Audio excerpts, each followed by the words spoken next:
여러분 1시 30분이 돼서 예배를 시작하려고 합니다. 여러분 한 주도 다들 잘 지내셨나요? 네. 자, 오늘은 제가 영어를 어머 잠시만요. 지워주세요. 왜 거기 있어? 갑자기. 깜짝 놀랐네. 네. 자 그러면은 영어를 하나 준비했어요. 무슨 뜻인지 다들 아시죠? 무슨 뜻이죠? 땡큐는? 네 맞아요. 감사합니다입니다. 네. 제가 오늘은 감사에 대해서 한번 얘기를 해보려고 해요. 다음 슬라이드로 넘겨주세요. 네. 말씀을 하나 준비했는데요. 같이 한번 읽어보도록 할게요. 항상 기뻐하라. 쉬지 말고 기도하라. 범사에 감사하라. 이는 그리스도 예수 안에서 너희를 향하신 뜻이니라. 대사도니가 전서 16절에서 16절 말씀 아멘입니다. 여러분 우리 삶에서 되게 감사할 일들이 정말 많죠. 우리가 하루하루 살아갈 수 있으면 너무나도 감사한데 우리는 감사하지 못할 때가 너무나도 많은 것 같아요. 그래서 오늘은 우리가 이렇게 같이 예배드리고 같이 이렇게 할 수 있으면 감사드린다고 같이 기도해 주셨으면 좋겠습니다. 기도드리겠습니다.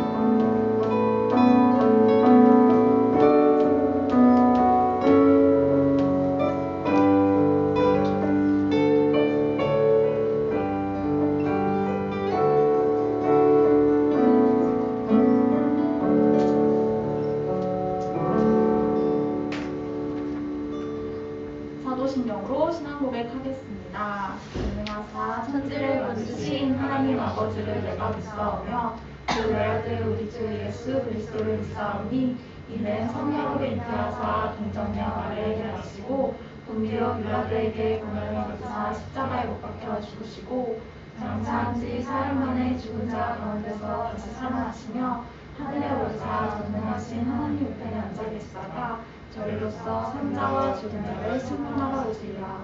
성령을 믿사오며 거룩한 공예와 성도가 서로 교통하는 것과 죄를 사하여 주시는 것과 몸이 다시 사는 것과 영원히 사는 것을 믿사옵나이다. 아멘.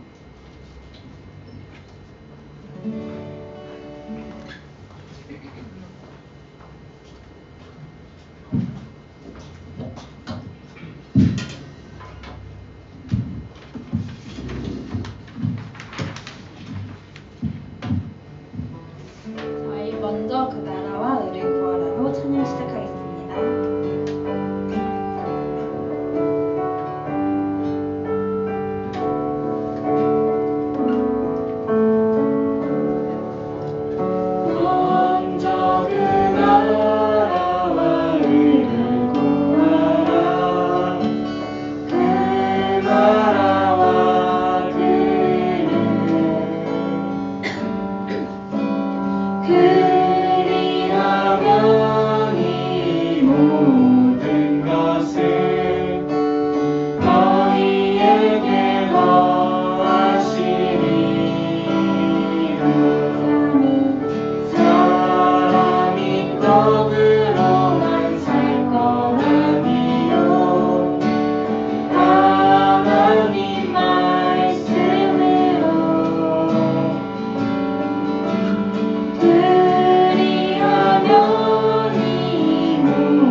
들어가시도록 영광의 왕 들어가신다. 문들라 머리 들어라 들릴지어다 영원한 문들아 영광의 왕 들어가시도록 영광의 왕 들어가신다. 영광의 왕이시여 강하고 능하신 주로다. 전쟁에 능하신 주시라. 다 찬양 위대하신 문들아 머리 들어라 들릴지어다 영원한 문들아 영광의 왕 들어가시도록 영광의 왕 들어가신다. 문들아 머리 들어라 들릴지어다 영원한 문들아 영광의 왕 들어가시도록 영광의 왕 들어가신 영광의 왕이시여 강하고 능하신 주로다. 전쟁에 능하신 주시라. 다 찬양 위대하신 왕께 만세 왕께 만세. 당신은 영광의 왕이라. 다 찬양 위대하신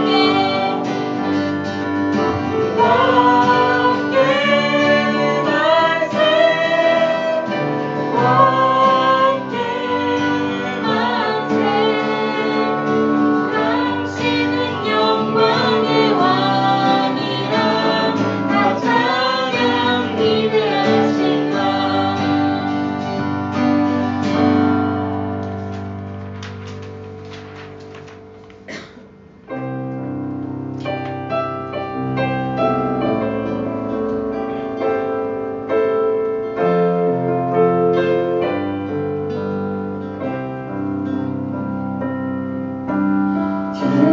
주님 다시 오실 때까지 나는 이 길을 걸으리라.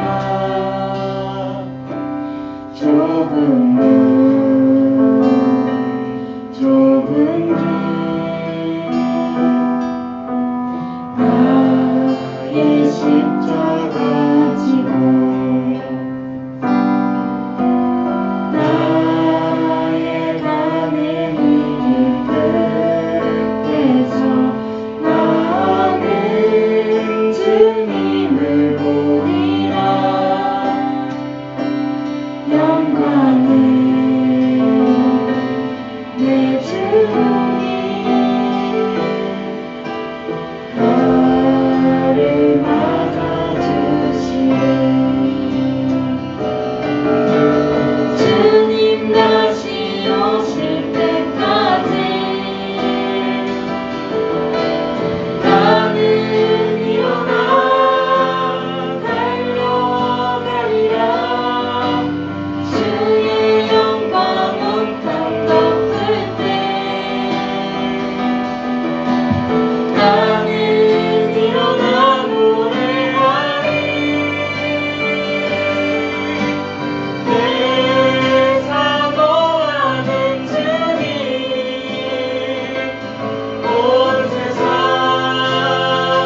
부르시라. 내 사모하는 주님 영광의 왕이시라.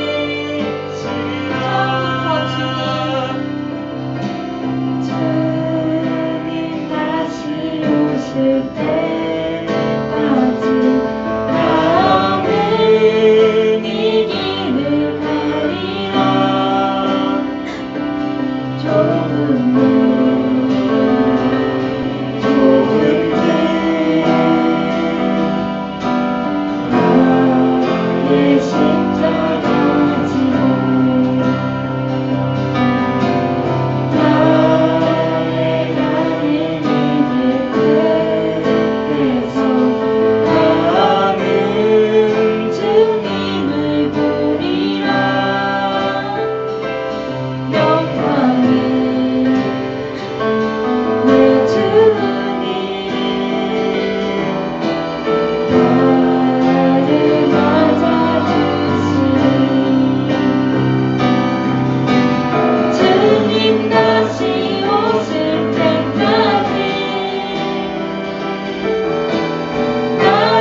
길을 걸을 때 함께하여 주시옵소서. 이 기도 제목으로 기도드리시겠습니다.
기도드리시겠습니다.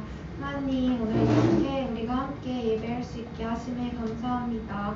우리가 비록 코로나로 인해서 각자의 자리에서 예배를 섬기지만 마음은 하나로 모으는 청년부가 되기를 소망합니다. 이제 새로운 학기를 시작하는 청년과 새로운 곳에서 새로운 직장에서 출발을 하는 청년들이 있는데 이 청년들에게 모두 지혜를 주시고 매일매일의 삶 속에서 하나님의 손길을 찾아가며 힘을 내기를 소망합니다. 우리가 힘들고 지치지만 우리가 연약하지만 우리의 연약함을 통해서 일하시는 하나님을 믿고 담대히 이겨나가게 도와주시고 우리가 정말 예배를 사모하는 마음이 더욱더 커지기를 소망합니다. 주님, 목사님께서 말씀을 전하실 때 지혜를 주시고 하나님께서 힘을 주셔서 하나님과 함께 나아가는 목사님이 될 수 있게 우리 청년들이 마음을 모아 같이 기도하기를 소망합니다. 하나님, 우리가 삶을 살아갈 때에 하나님이 우리의 삶을 만져주심을 믿고 우리의 모든 계획과 우리의 시간들을 함께 하신다는 것을 믿고 나아가기를 소망합니다. 모든 시간들을 주님께서 지켜주실 것이라 믿고 예수님의 이름으로 기도드립니다. 아멘.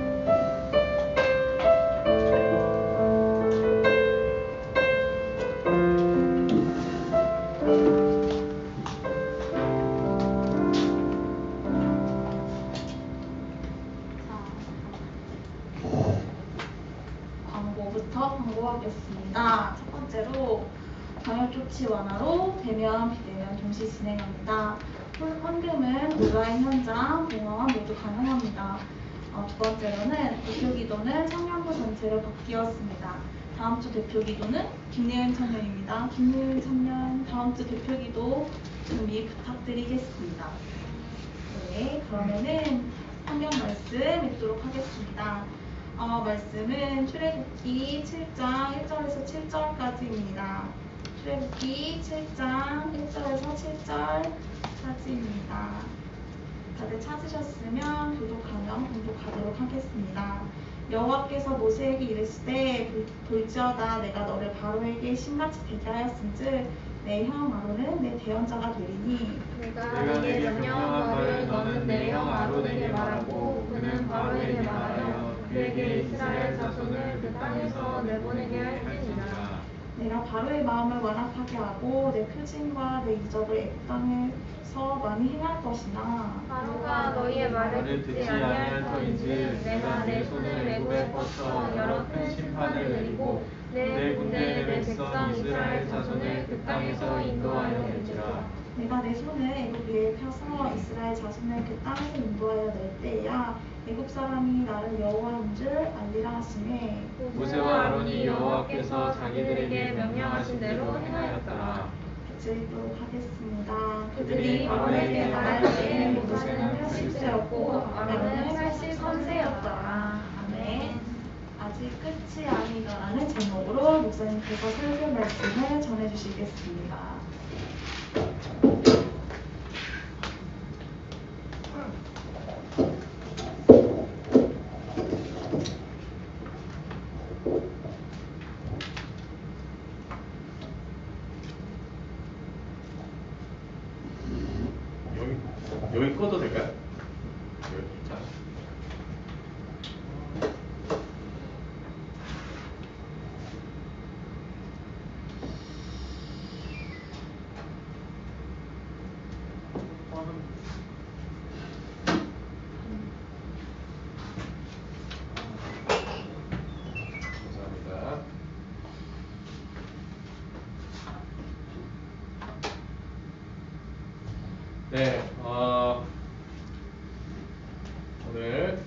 출애굽기 7장에 있는 말씀으로 여러분들과 은혜를 나누는 시간 갖도록 하겠습니다.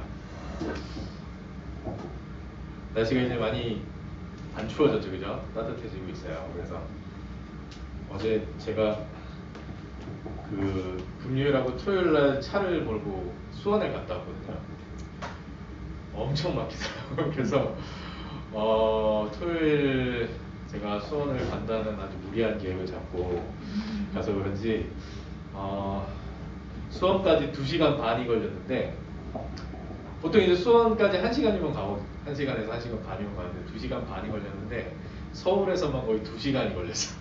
서울 빠져나가는데 2시간, 수원까지 30분이면 가더라고요. 그래서 강남으로 이사를 가야 되나? 제가 강남은 너무 가까워요. 강남에서 진짜 30분인데 집값만 좀 싸면 강남으로 이사 가야겠다는 생각을 했었어요. 오늘은 아직 끝이 아니다 라는 제목의 말씀으로 계속해서 모세와 아론에 대한 이야기로 은혜를 나눠보려고 합니다. 우리 그림 한번 보여주시겠어요? 이 영화 혹시 아시는지 모르겠는데, 네, 영어로 End of the Spear이라고 되겠죠, 그죠? 이게 창 끝이라는 아주 멋대가리 없는 제목으로 우리나라에 개봉을 했었는데, 선교사에 관한 영화예요. 그래서 저기 이제 부족의 아마존 부족에 있는 사람 얼굴이 보이고, 또 여기 선교사 얼굴은 안 나와 있는데 선교사님이 주인공은 아니고, 어쨌든 그 이 족장 아무튼 이 아마존 부족에 있는 이 사람이 선교사를 통해서 변화되는 과정을 그린 영화인데, 이게 미국 선교사 짐 엘리엇에 관한 영화입니다. 그래서 다음 장으로 한번 다음 장으로 넘어가면 여기 가운데 있는 분이 짐 엘리엇이에요. 그래서 이 시카고의 휘튼 대학이라는 곳이 있는데 거기를 졸업한 짐 엘리엇이 자기 동료인 4명의 동료와 함께 에콰도르, 남미 에콰도르에 있는 아마존 지역으로 선교사로 떠나게 됩니다. 그래서 제가 넘겨달라고 할 때 넘기세요, 제발. 네, 제가 넘겨달라고 할 때. 1956년 1월에 이 5명의 선교사님들이 아우카 부족이라고 이 아마존의 이제 오지라고 볼 수 있죠. 아우카 부족이라는 그 지역을 찾아갑니다. 당시 이제 아우카 부족은 아주 폐쇄적이었고, 이 주변 부족들과 끊임없이 전쟁을 하면서 죽고 죽이는 그런 곳이었어요. 그래서 이곳에 찾아가서 평화의 복음을 전했으면 좋겠다라는 마음을 가진 짐 엘리엇을 비롯한 5명의 선교사가 이 부족 지역으로 비행기를 타고 들어가게 됩니다. 근데 아우카 부족과 접촉하자마자 그들은 모두 창에 찔려 죽임을 당해요. 그날 바로 처음 만나자마자 5명이 다 창에 찔려서 죽임을 당하게 됩니다. 그리고 강에 버려지게 되죠. 이때 이 시카고 언론들이 얼마나 불필요한 낭비인가 라는 제목으로 기사를 씁니다. 이건 낭비다, 젊음을 낭비한 것이다, 이렇게 제목으로 기사를 쓰죠. 이 선교에 대한 것을 비판하는 그런 내용의 기사들이었어요.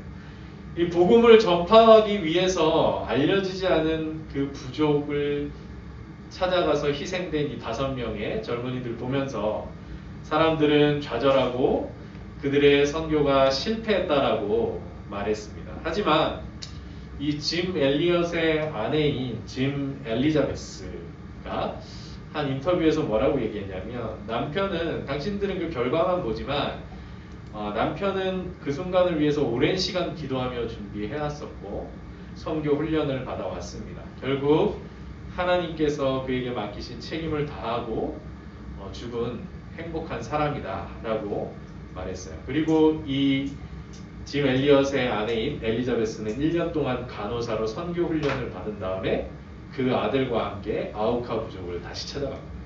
이 아우카 부족이 여성과 아이는 죽이지 않는다고 하더라고요. 그래서 그 여성과 아이를 죽이지 않는다는 말을 듣고 아들과 함께 이 아우카 부족을 찾아서 들어가요. 그리고 그곳에서 그 마을에서 5년 동안 그들과 같이 생활하면서 복음을 전하게 되죠.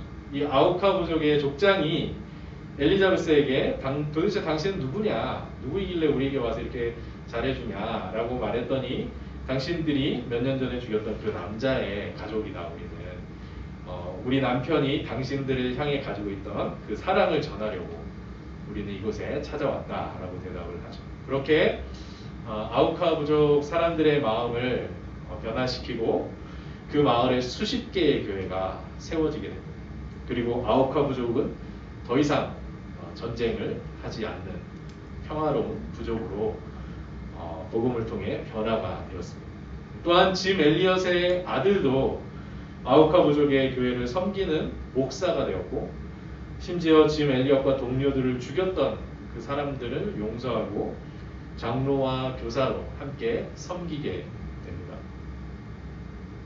짐 엘리엇과 동료들의 죽음은 험한 실패처럼 보였지만 그의 길을 따르는 자들에게서 이렇게 아름다운 선교의 열매를 맺게 되었던 것이고, 우리 다음 장으로 넘어가요. 이게 짐 엘리자베스예요. 어디 가요? 안에 아우카 부족에게 찾아가서 5년 동안 같이 생활하면서 선교를 했던 아내 짐 엘리자베스. 나중에 책도 쓰시고 그렇게 영화도 만들어지게 되는 그런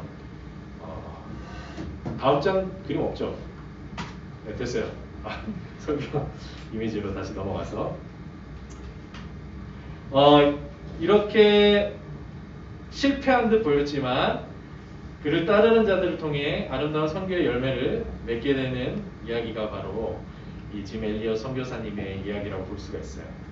이스라엘을 이집트로부터 구원하시려는 하나님의 부르심을 받은 모세와 아론. 이들은 우리가 지난주에도 살펴봤듯이 결국 가자마자 처음부터 실패를 하게 되죠. 그죠? 이 실패를 맛보았는데 하나님의 부르심을 따라서 여기까지 왔는데 실패한 것에 대해서 얼마나 모세는 좌절이 됐겠어요. 그죠? 그래서 모세가 하나님께로 나아가서 어찌하여 나를 이곳에 보내셨나이까? 라고 하면서 하나님께 원망을 하게 됩니다.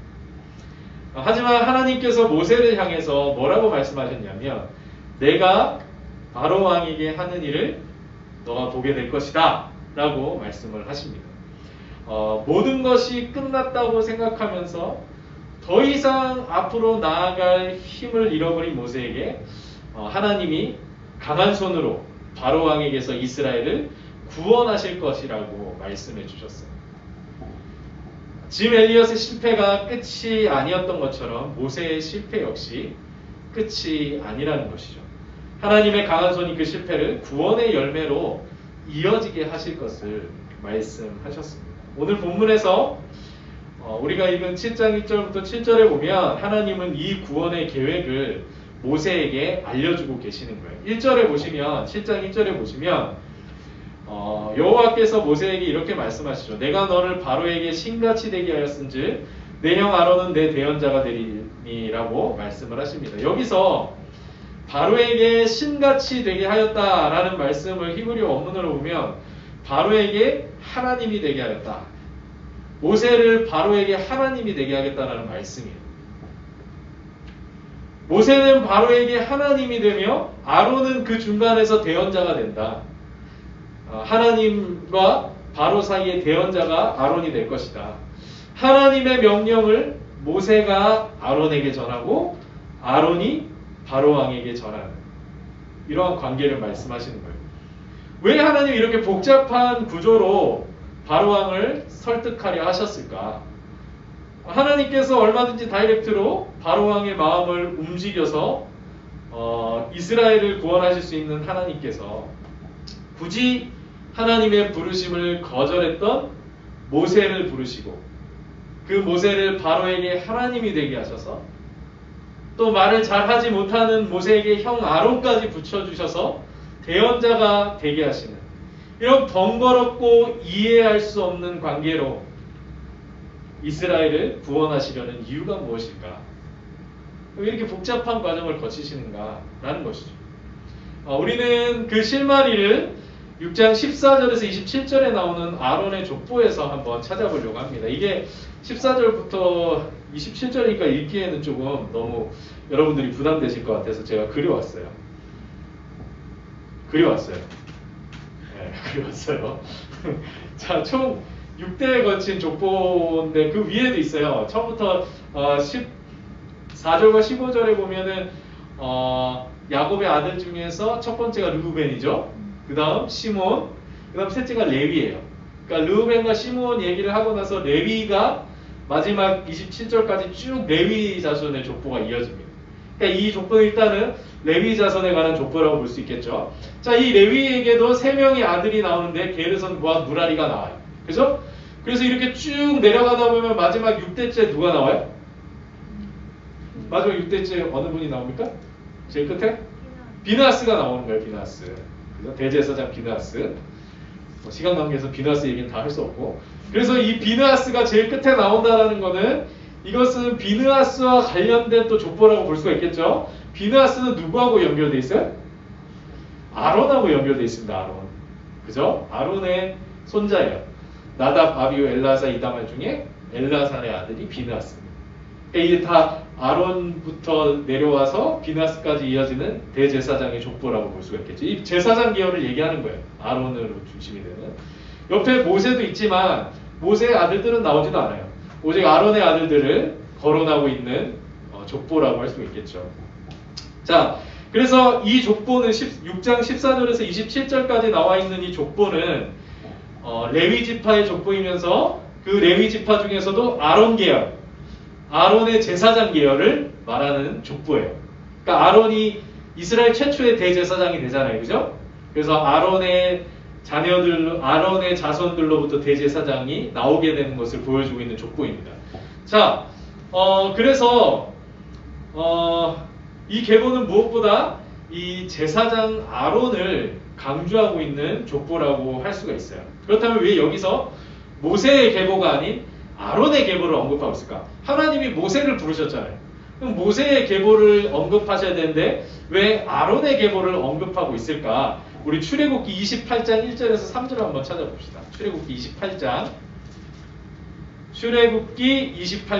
1절에서 3절까지 말씀. 출애굽기 28장 1절에서 3절을 우리 다 같이 한번 읽겠습니다. 시작. 너는 이스라엘 자손 중 내 형 아론과 그의 아들들 곧 아론과 아론의 아들들 나답과 아비후와 엘라살과 이다말을 그와 함께 내게로 나오게 하여 나를 섬기는 제사장 직분을 행하게 하되 내 형 아론을 위하여 거룩한 옷을 지어 영화롭고 아름답게 할지니 너는 물은 마음에 지혜 있는 모든 자 곧 내가 지혜로운 영으로 채운 자들에게 말하여 아론의 옷을 지어 그를 거룩하게 하여 내게 제사장 직분을 행하게 하라. 아론에게 어떤 직분을 주셨다라는 거예요? 하나님을 섬기는 제사장 직분, 아론에게뿐만 아니라 그 아들들에게 이 직분을 부여하시는 장면이에요. 따라서 아론의 계보는 아까도 말했듯이 이스라엘의 제사장의 계보라고 볼 수가 있어요. 어떻게 이렇게 제사장 직분은 레위의 자손이자 이스라엘 최초의 대제사장이었던 아론으로부터 시작돼서 그의 계보를 통해서 쭉 이어져 내려오는 게 제사장 족보인 거예요. 그래서 여러분 우리가 지금 출애굽기를 읽고 있잖아요. 이거는 완성된 출애굽기잖아요. 그죠? 이 완성된 출애굽기를 우리보다 먼저 읽었던 사람들이 누구일까요? 이스라엘 백성이었겠죠. 그죠? 출애굽 이후에 이스라엘 백성들이 완성된 출애굽기를 아마 읽었겠죠. 자, 이래서 완성된 출애굽기를 읽고 있었던 이스라엘 백성들은 이미 제사장 제도에 대해서 알고 있는 자들이에요. 그죠? 제사장이 누구인지를 잘 알고 있는 사람들이에요.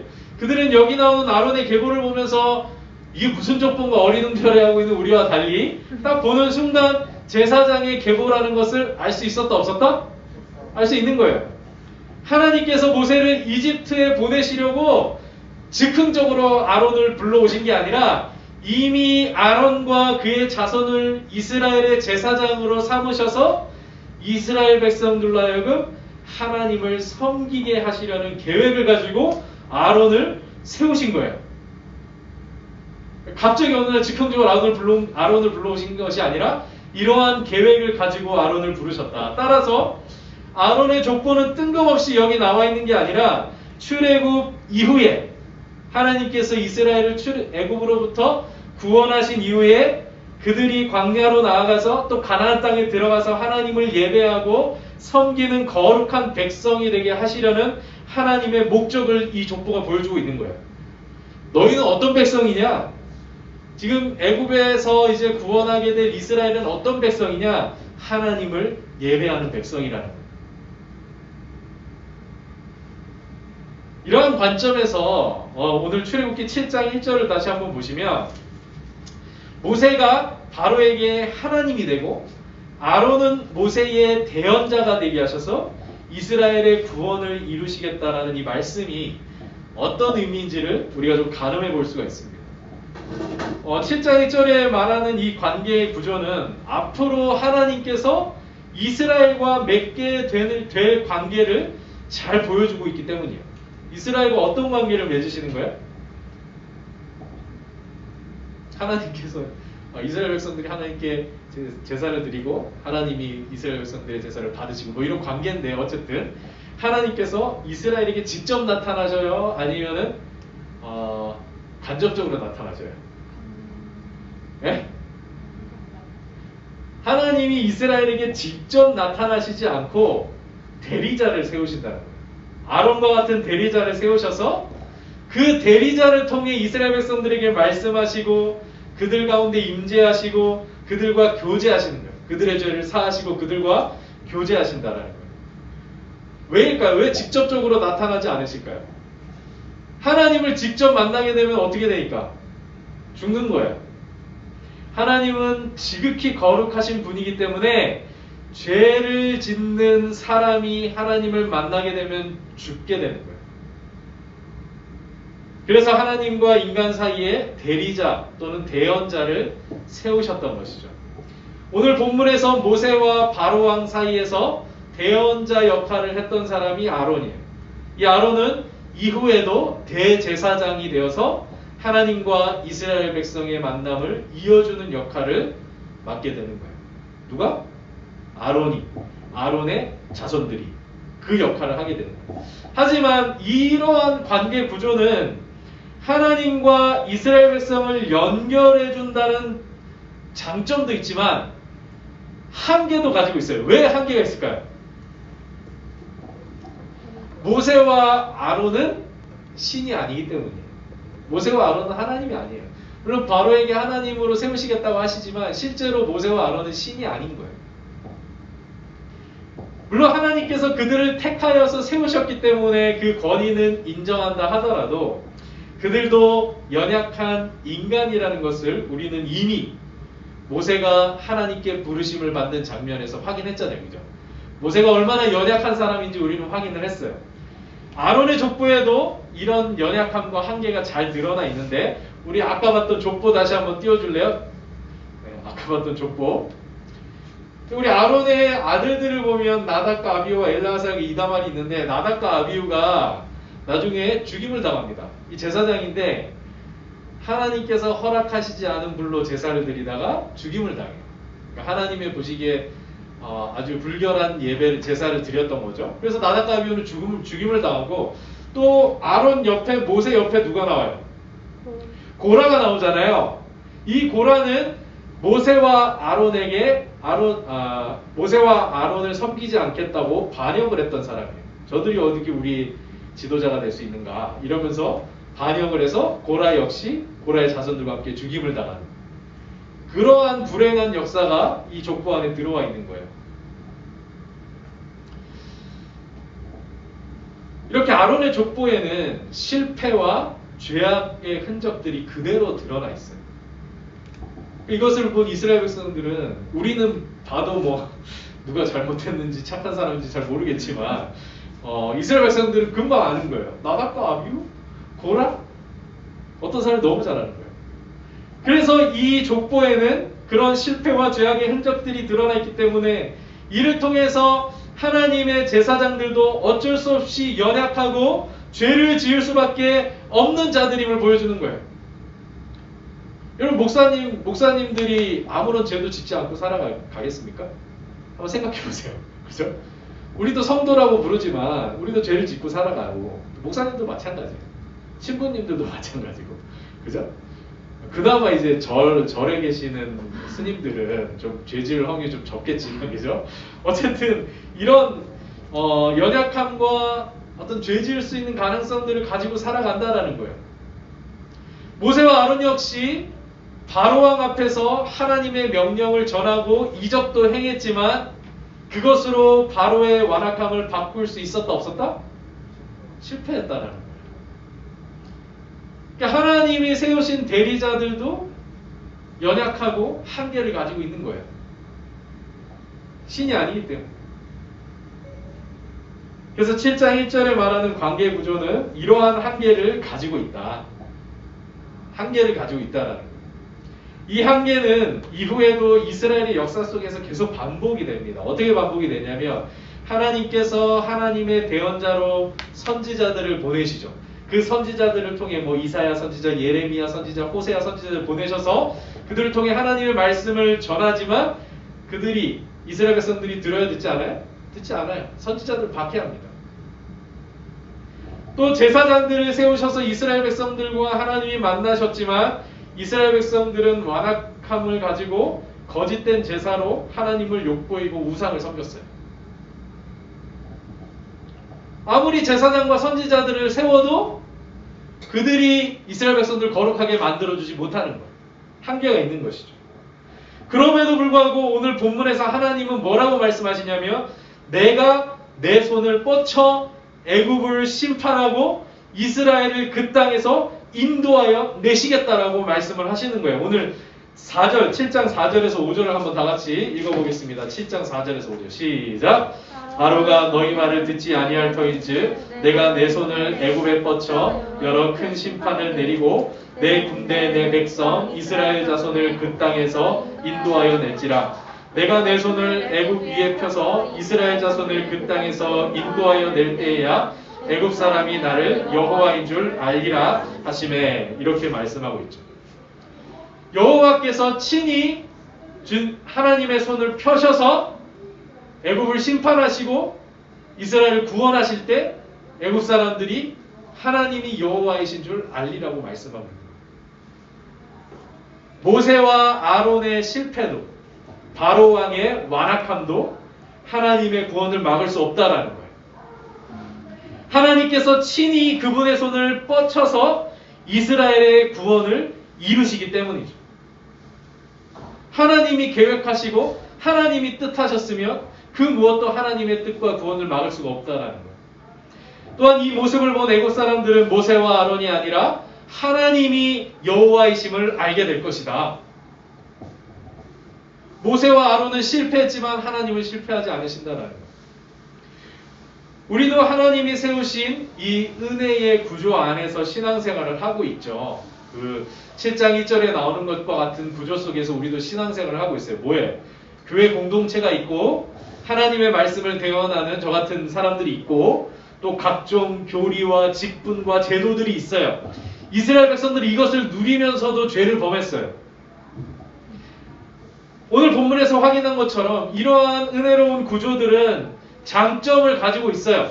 교회 공동체와 또 말씀을 전하는 자가 있고 교리가 있고 직분이 있고 제도가 있다는 것은 장점이 있어요. 그러나 뭐가 있다는 거예요? 한계를 가진다는 거예요. 한계. 왜냐하면 하나님께서 사람을 통해 세우시고 운영하시는 구조이기 때문이에요. 하나님이 천사들만 보내셔서 교회 안에 천사들만 있고, 그죠?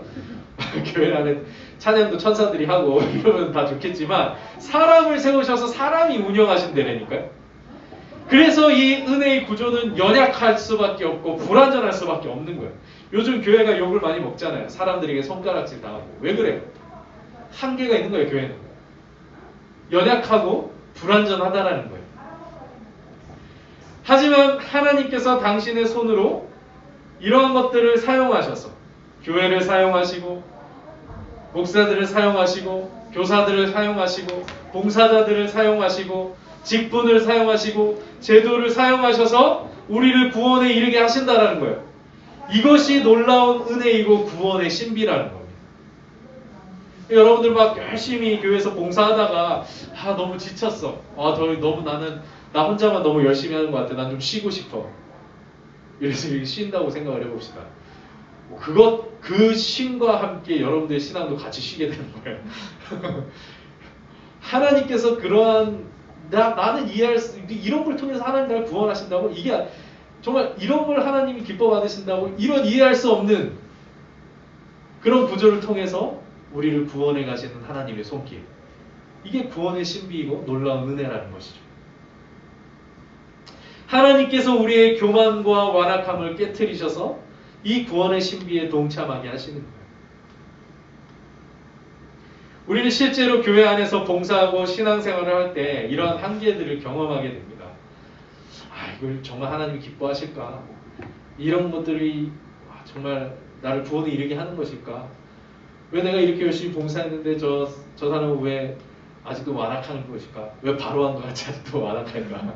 이러한 한계들을 경험하는 거예요. 여러분들 교사들 해보셨잖아요. 한계를 경험하는 거예요. 한계. 내 힘으로 안 되는 것들이 있다는 것을 아는 거예요. 하지만 우리의 한계도, 우리의 실패도, 우리의 완악함까지도 우리의 구원을 이루시는 하나님의 강한 손을 막지 못한다라는 거예요. 아멘이에요? 아멘이 안 나오시는 이 믿음이 하나님의 강한 손을 막지 못한다라는 이 믿음이 모세와 아론을 다시 바로왕 앞에 세우는 능력으로 나타났다는 거. 우리 6절에서 7절, 7장 6절에서 7절을 다 같이 읽겠습니다. 시작. 모세와 아론이 여호와께서 자기들에게 명령하신 대로 행하였더라. 그들이 바로에게 말할 때에 모세는 80세였고 아론은 83세였더라. 그들의 이분들의 연세가 80세고 83세예요. 여러분. 실패를 맛보고 다시금 하나님의 강한 손을 의지하여서 바로왕 앞에 섰을 때 이들의 나이가 80세고 83세다. 여러분들 훨씬 젊잖아요. 그죠? 여러분 모세와 아론에 비하면은 많이 젊어요. 여러분. 아직 여러분들이 더 큰 가능성이 있고 소망들이 있다라는 거죠. 모세와 아론도 다시 일어났다면 내가 이 나이에 뭐 하겠어 이게 아니라 다시 일어나서 바로왕 앞에 섰다면 우리는 어때야 되겠습니까? 우리의 실패와 연약함과 한계에도 불구하고 구원을 이루시고 우리를 순종의 자리로 이끌어 가시는 하나님의 강한 손을 붙드시는 청년들이 되시길 바랍니다. 아멘. 우리의 연약함을 아시는 주님께서 오늘도 우리를 위해 친히 간구해 주시고 그분의 영으로 우리와 함께하고 계심을 믿음으로 붙드시는 우리 청년들이 되시길 바라겠습니다. 찬양하겠습니다. 우리 주는 완전합니다. 네, 오늘 또 설교 말씀과 아주 싱크로율이 한 100% 되는 찬양인데 주는 완전합니다. 찬양하겠습니다.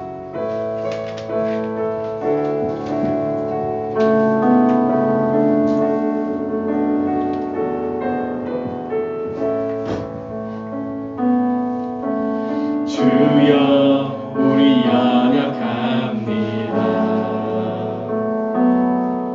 우린 오늘 힘겨워 합니다. 주 뜻 이루며 살기에 부족합니다. 우린 연약합니다. 주여 우린 넘어집니다. 주여 우린 넘어집니다. 오늘 하루 또 실수합니다. 주의 긍휼을 구하는 죄인입니다. 우리 주만 바라보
주여 우린 연약합니다.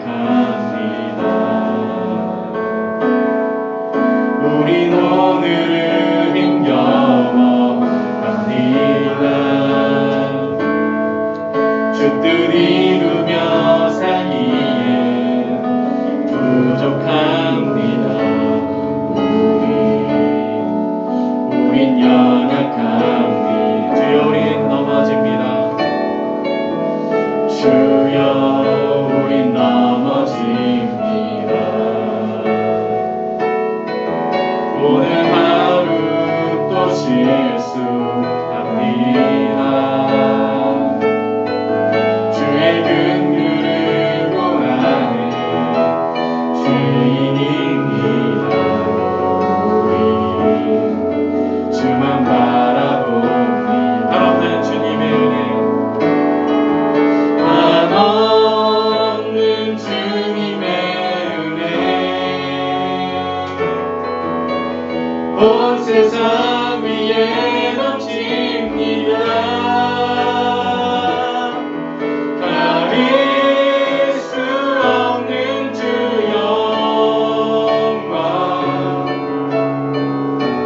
온 땅 위에 충만합니다. 주님만이 길이오니 우린 그 길 따라갑니다. 그날에 우리 이루신 주는 완전합니다. 이제 우리 함께 기도하며 나갑시다. 기도하실 때에 오늘 말씀을 기억하시면서 우리의 실패와 우리의 연약함과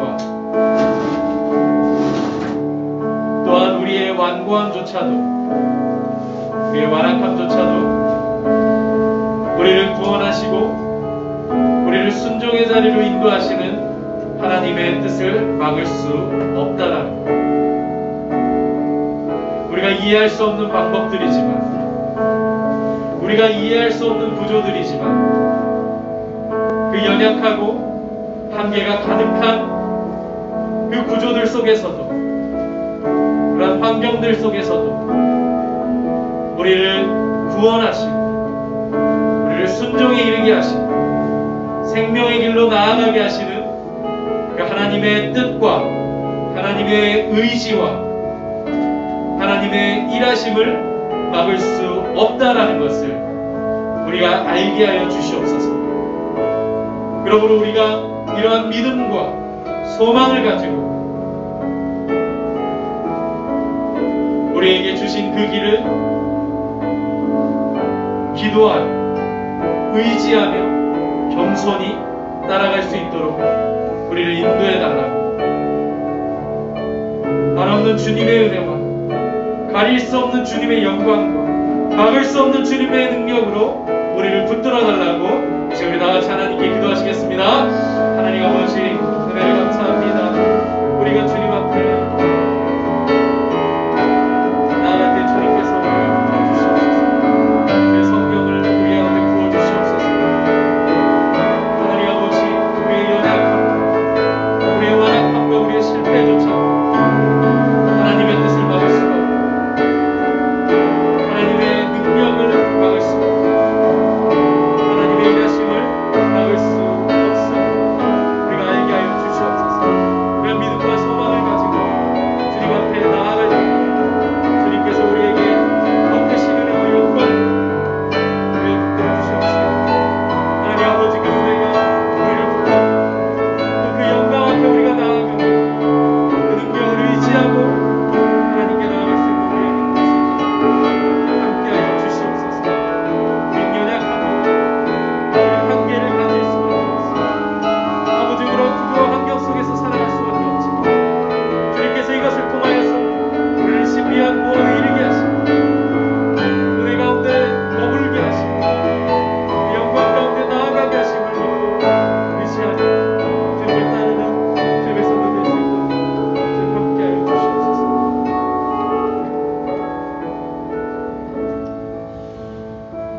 하나님 아버지,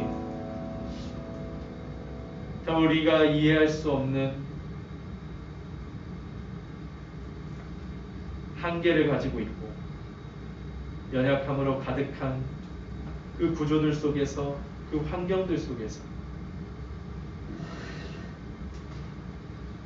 우리를 하나님의 구원에 동참하게 하시고 그 놀라우신 능력으로 우리를 순종에 이르게 하시는 하나님의 그 크신 은혜를 생각하며 가릴 수 없는 주님의 영광을 바라보며 막을 수 없는 주님의 능력을 의지하며 오늘도 믿음의 발걸음을 옮기는 우리의 삶이 되게 하여 주시옵소서. 우리는 연약하여 넘어지고 힘겨워 지치며 흔들리고 두려워할 수밖에 없는 존재들임을 고백합니다. 하지만 주님의 은혜로 말미암아 우리를 구원하시는 하나님의 강한 손으로 말미암아 오늘도 우리가 믿음으로 다시금 일어나 주님 앞에 설 수 있도록 우리를 붙들어 주시옵시고 우리에게 은혜를 베풀어 주시며 우리의 믿음과 함께 나아가게 하여 주시옵소서. 감사드리며 예수님의 이름으로 기도드리옵나이다. 아멘. 이 찬양 다시 하시면서 준비하신 헌금 드리도록 하겠습니다.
하나님 아버지, 우리 청년들 이 시간 주님 앞에 예배로 나와서 또 주님 앞에 예물 드리며 우리에게 있는 모든 것이 하나님의 것임을 고백하며 나아갑니다.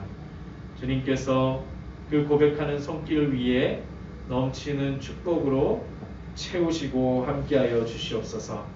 오늘 이 찬양의 가사처럼 비록 연약함과 한계 속에 살아가지만 그 속에서 신앙생활하고 봉사하며 섬기고 있지만 주님만이 길이오니 우리는 그 길을 따라가며 마지막 때 우리 이루실 주님의 완전함을 바라보고 우리를 구원과 순종으로 인도하시는 하나님의 강한 손을 의지하며 믿음으로 나아갈 수 있도록 우리 청년들을 축복하여 주시고 위로하여 주시며 힘을 더하여 주시옵소서.